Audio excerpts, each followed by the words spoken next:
Ready to make a real impact every day? Join the Active Day Home Care team and help clients maintain their independence in the comfort of their own homes. Make a difference in someone's life as you provide essential daily assistance and protect their health and happiness. Earn up to $20 an hour and enjoy additional perks like optional daily pay, 401k, paid time off, ongoing educational training, and more. Join a team that values care, compassion, and your professional growth. Visit activeday.com to apply. Lowe's knows how to help you save this 4th of July. Upgrade your laundry routine with the new and exclusive first-of-its-kind all-in-one vented laundry combo. Wash and dry in just 68 minutes.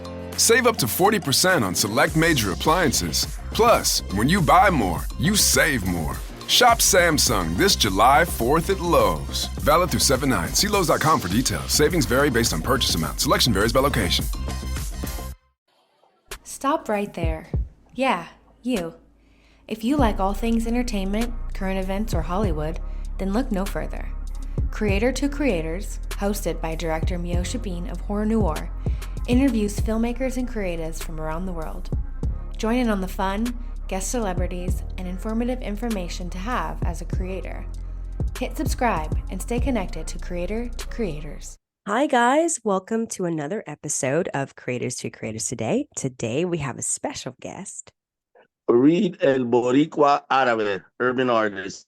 Awesome. Welcome. Happy to be here. Thanks for inviting me. Definitely. This is kind of interesting how music and film, like how the two worlds like tend to sometimes run into each other, you know? Absolutely. It's great. I love that. Yeah. Tell me a little bit about your childhood. Like, I love going back to the beginning. I always say, like, our childhood kind of charted our trajectory and like where we're going in life, with our interests that we are into when we're a kid, and then like where we're going in our future. So tell me a little bit about your childhood and how did you kind of find your way into music? Oh, that's a great question.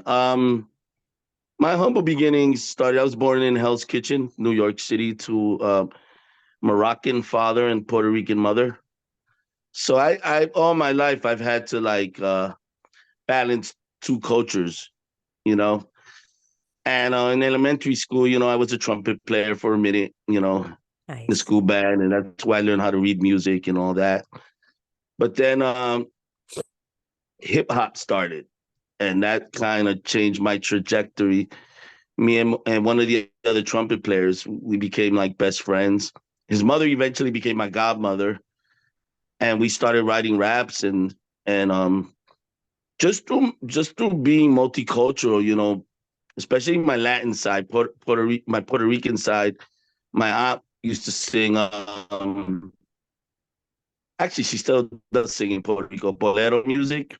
Nice. And my father was a Julio Iglesias fan, so I would get all these type of styles of music, and then he'd listen to his Arabic music.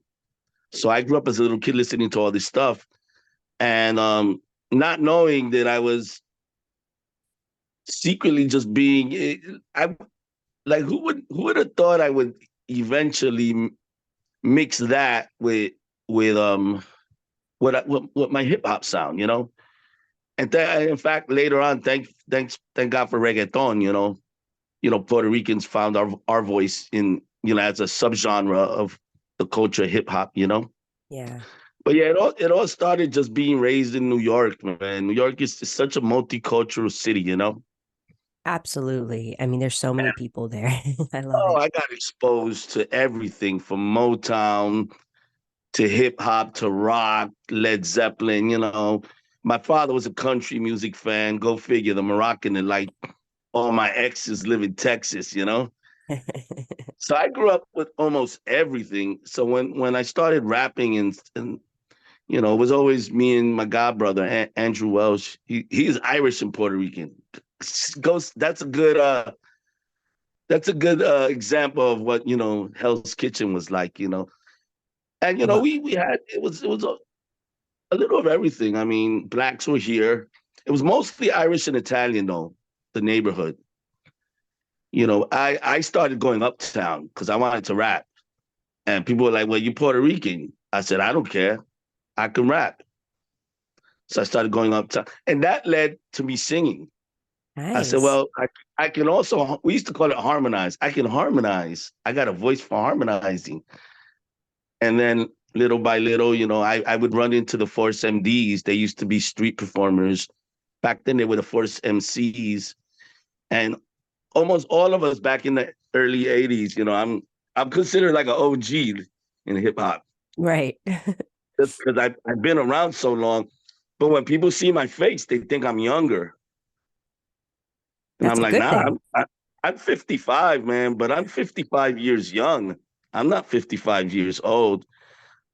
And I want to break that stereotype that people in their 50s can't do this. And my fan base is a younger audience. I mean, I'm getting streams, the ages go from 19 to like 45. I So love that. I'm kind of proud of that, because it's really hard for I'm a throwback. We didn't have auto tune. We didn't have all of this. I mean, I use it now because I can't sing. It's just to be relevant, you have to take advantage of all the technologies, available to you. But yeah, Absolutely. it all started out in my humble days in Hell's Kitchen, man. Let me tell you, man, music saved me, man. And for all you young artists out there, man, keep on doing what you do because music will save you, man. Save me from the streets, man. New York was crazy back then. And my father was just like, you know what? I'd rather him in the nightclub than out there in the streets. So yeah, I've been doing it a long time. I was part of different groups. I was in a group called Future Force. That was the first one.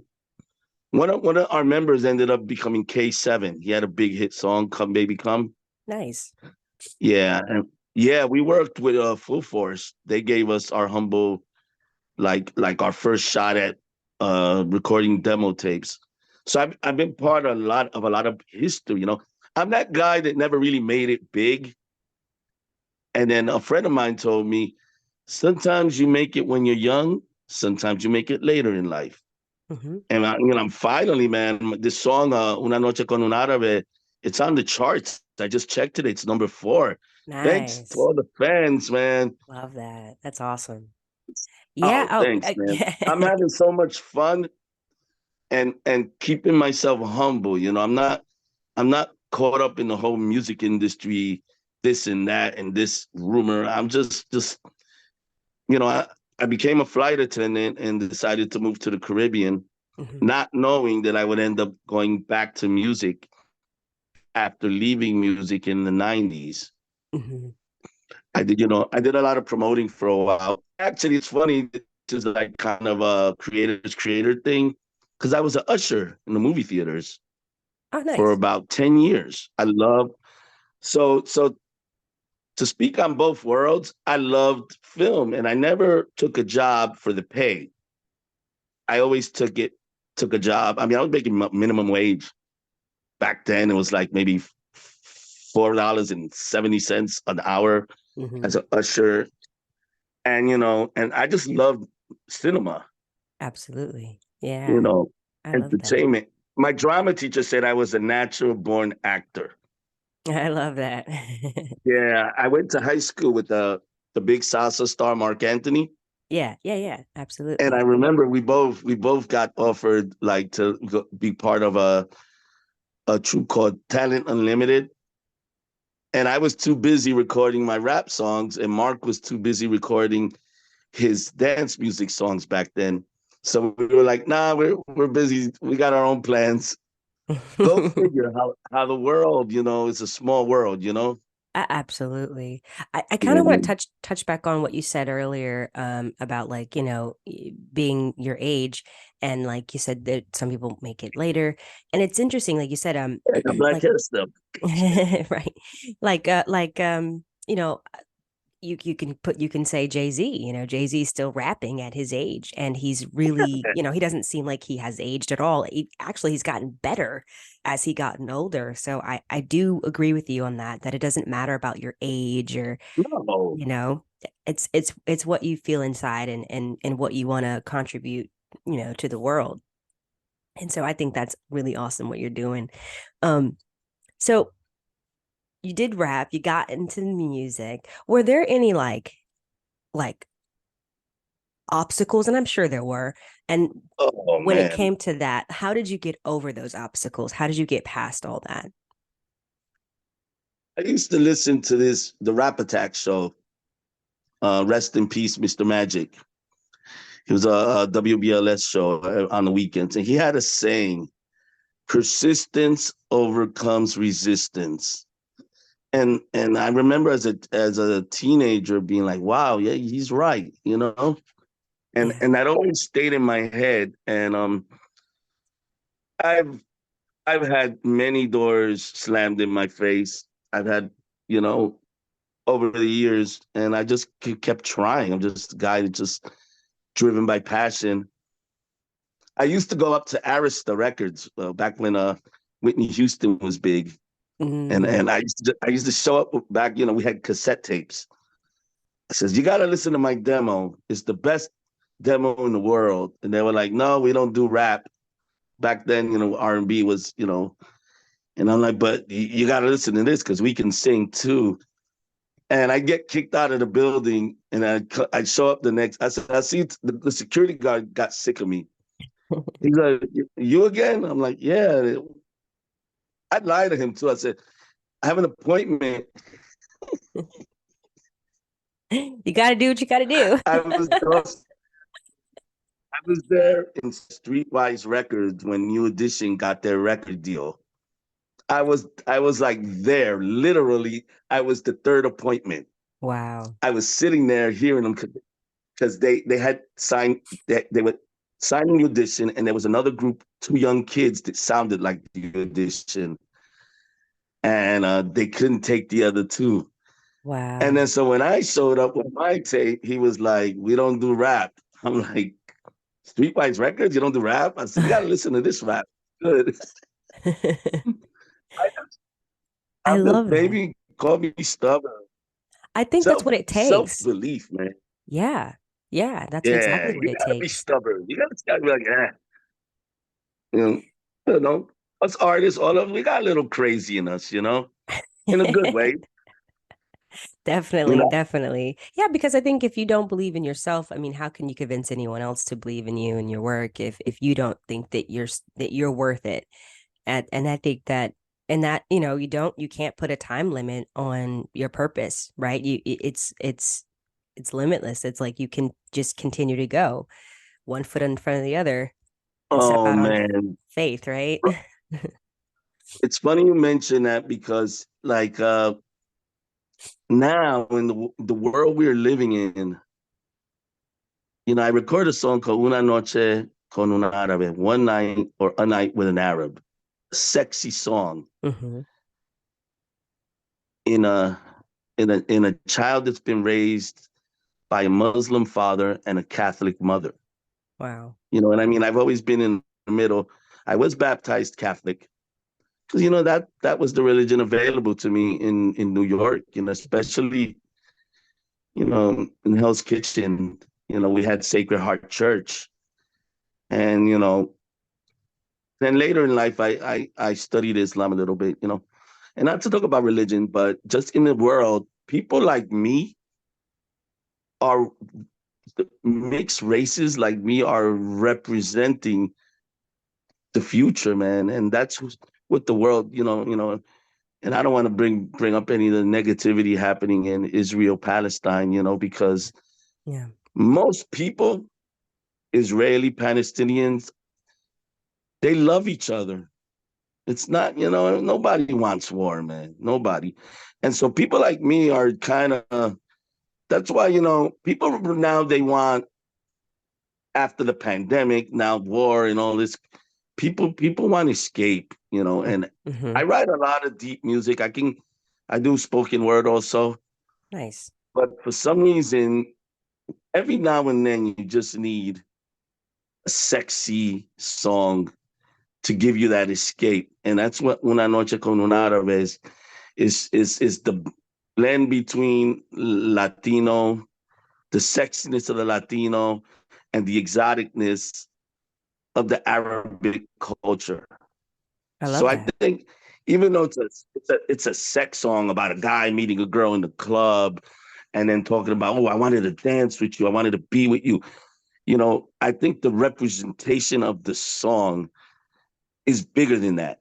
Hmm. Probably because of how many different musically it has Bali, it has Indian.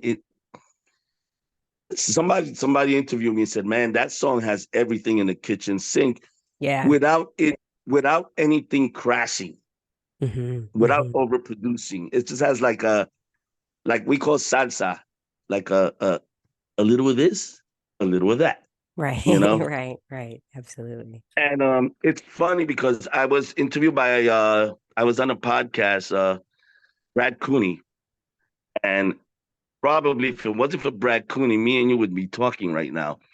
He said I could hear that song on a movie soundtrack. And I'm like, really? He said, Yeah. yeah. And so, the PR firm that I've been dealing with, they contacted me after hearing our podcast, and he said, they plugged your show. And Awesome. I always say, we say in Spanish, una puerta abre otra puerta.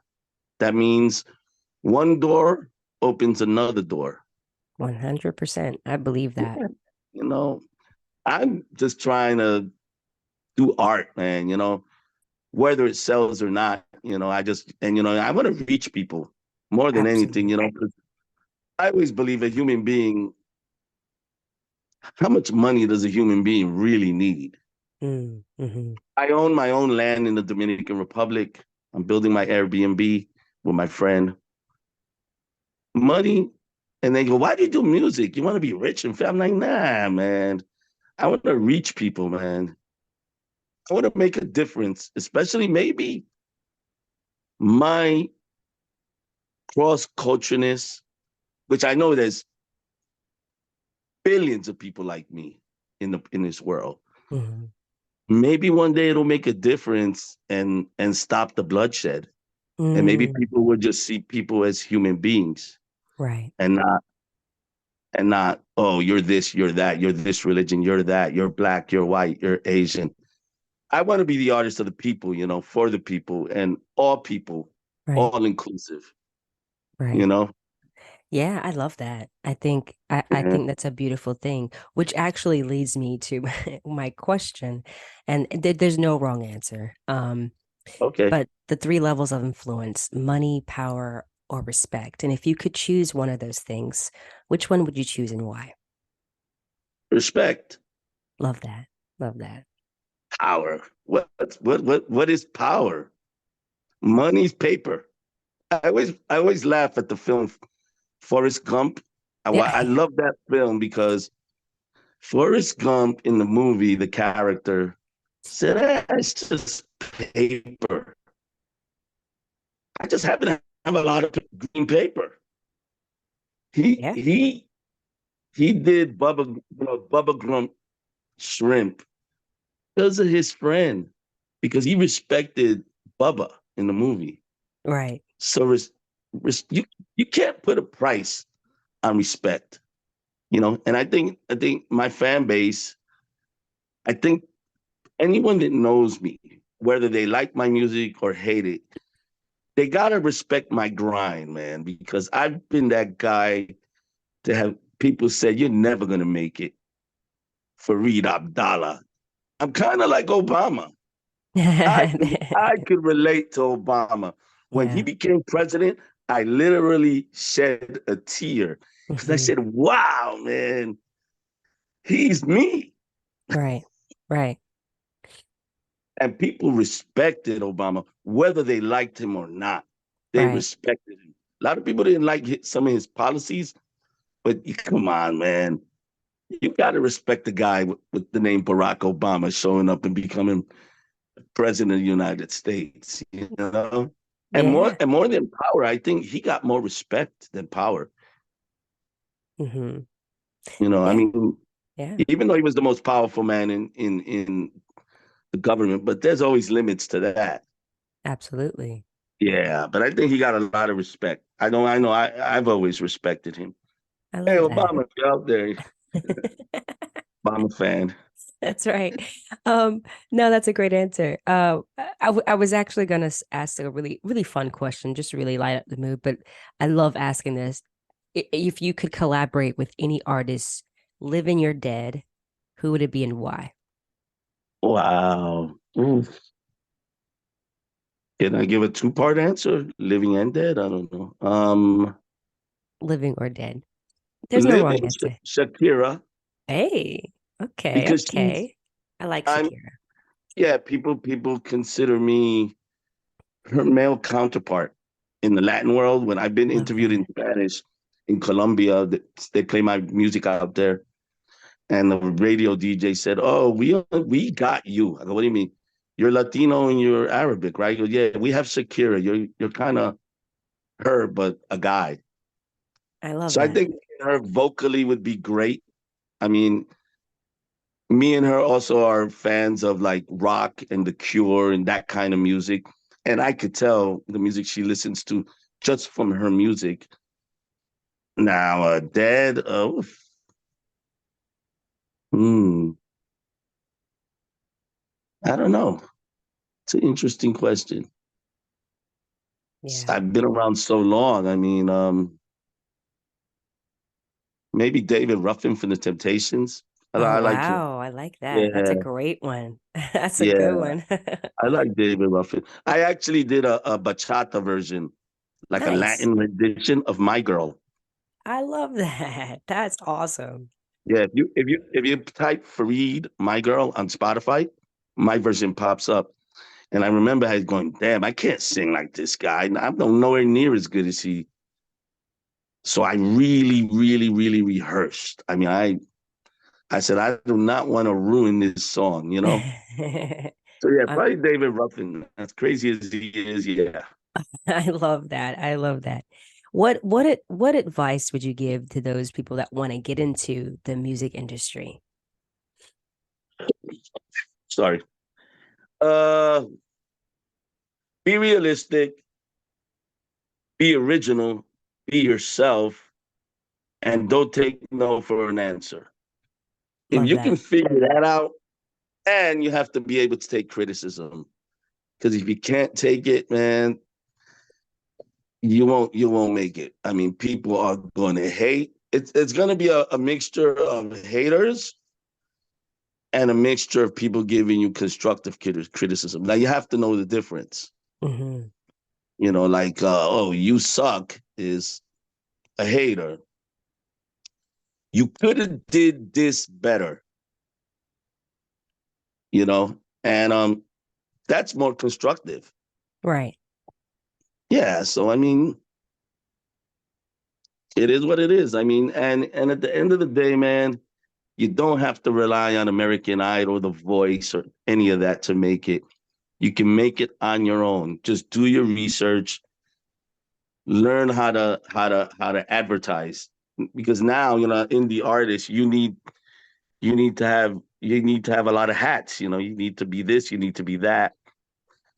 I have a team that I work with. It's not just me.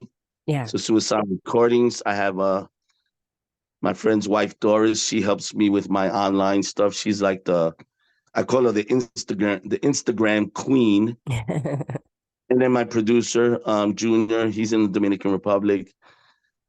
And none of them are doing it for the money, man. You know, that's what I like. They're like, nah, you know, you'll give us work in the future. You know what I mean? Right, right, right. I have a promoter in Santo Domingo. He gets me on the Spanish TV shows, and he says, "Don't even mention me when you're being interviewed on TV." He goes, "We'll talk when you make it big." He believes I'm gonna be the biggest thing, you know, since Bad Bunny and Romeo Santos. You know, I love that. I mean, look at Bad Bunny as an example, man. He worked in a supermarket. Yeah. I mean, he's literally rags to riches. Now, what are the odds of a guy like me, 55 years old, been 30 something years in the music industry, has been told you would never make it, rap's not for you, you're not Puerto Rican enough, you're not Arabic enough. I've always been in the middle. What are the odds of me, this misfit that used to work for $4.60 an hour at a movie theater, get a song on a movie soundtrack? Or, you know, you just have to be a dreamer, you Yeah. know? Yeah. What's life without a goal? An old man told me, if you want to live to be an old man, always have a project. Yeah. So that's what I do, you know? And then, and I do it with pure passion and honesty. I don't, you know, the music industry is full of a lot of tiburones, which means sharks. And you have to have tough skin to be in it. So, I mean, it's not all roses. Music is a beautiful thing. Entertainment's a beautiful thing. But behind the scenes, It's forget another it. it's So I another moved world. overseas. I go to the Dominican Republic, I hide out in the country with the goats and the cows and just live a simple life, and then put music out there online for the people to enjoy and to try to make that difference. Yeah. The brothers, the hip hop stations are playing the song, and they say it's a banger. I say, yeah, I don't care if you don't speak. I tell them, I don't care if you don't speak Spanish. When that beat comes on, you're gonna shake that butt. Absolutely. And I think Yeah, it's a great song. And I played it and I was like, wow, it sounds really fun. And like you said, it takes you away from just what's happening in the world that we're going through right yeah, now. escape. Yeah. So thank you for that because I mean, we live in such a negative and I mean, the reality of our world is really sad, but I think, like you Oh said, to get man, away from that, we scary. need those moments. So thank you. We do, man. We really do. I Yeah. listen to my own songs sometimes and I'll go, oh man, good. Have a hard day. I throw it on every now and then.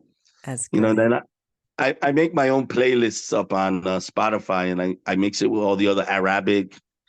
And every now and then I run into a DJ Khaled and a French Montana song that no one knows that they did out there Yeah. in the Arabic world. I'm like, oh, okay. They get it. I'm not the only one out here doing it. You know what I mean? Right, absolutely. And I and you like know, Khaled.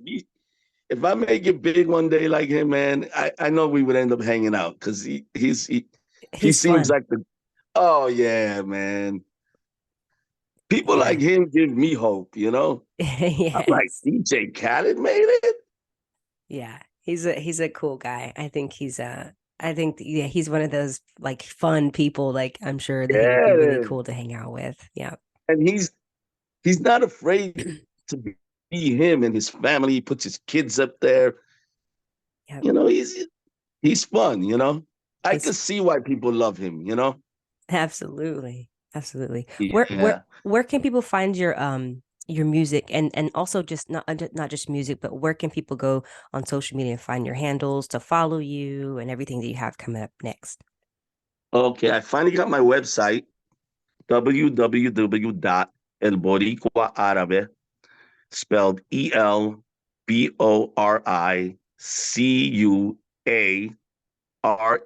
ElBoricuArabe.com, elboricuaarabe.com. My I'm on Facebook 24/7 and Instagram. They link up now. So you can find me on Instagram, www.instagram.com/my full name, Fareed Abdallah, FareedAbdallah. So when you type that all lowercase, you'll find me. I'm like 64,000 followers or something like that and growing. Nice, So nice. I know there's a lot of people like me out there. I get a lot of people from Latin America. And finally, the Arab world is starting to notice me. So I'm like, oh, okay, that's Nice. cool. Well then. Twitter, my Twitter's my least. I only have a couple hundred people on Twitter. And I fell in love with Facebook and then Instagram. Yeah, I'm not on Those are the Twitter. best places to find me. Music is on all platforms. I'm distributed through CD Baby, so I have Spotify, Apple Music, Deezer, Tidal. If you type Farid El Boricua Arabe or even Farid, it might pop up. Sometimes when you type Farid, the newscaster pops up. There's another guy named Farid that's on Oh, really? TV. Yeah, so you got to put Farid music artist or urban artist, and I pop up. My YouTube channel is growing now. I have Una Noche Con Un Arabe just hit 34,000 views. Thank you, thank you. Woohoo. Yeah, it's a Congratulations. global market, man. I'm getting a lot of people commenting on the song, and a lot of good energy. And the funny thing is, the song is in Spanish, and all the comments are in English. Hey, That's funny. that's awesome. I think that means that's a good sign. It's universal. So I think people feel that Yeah, and music doesn't matter the language. absolutely. Music and love, the international language. That's right. Thank you Yeah. so much for Yeah. coming on. This was lovely, lovely chat talking to you, and we're excited for everything you have coming up and all that. And just again, congratulations and thank you again for coming on. We appreciate your time. Thank you. I appreciate it. All right, and thank you all for listening. And always remember to live, love, laugh. We'll see you guys next time. Bye. Exactly. Always smile.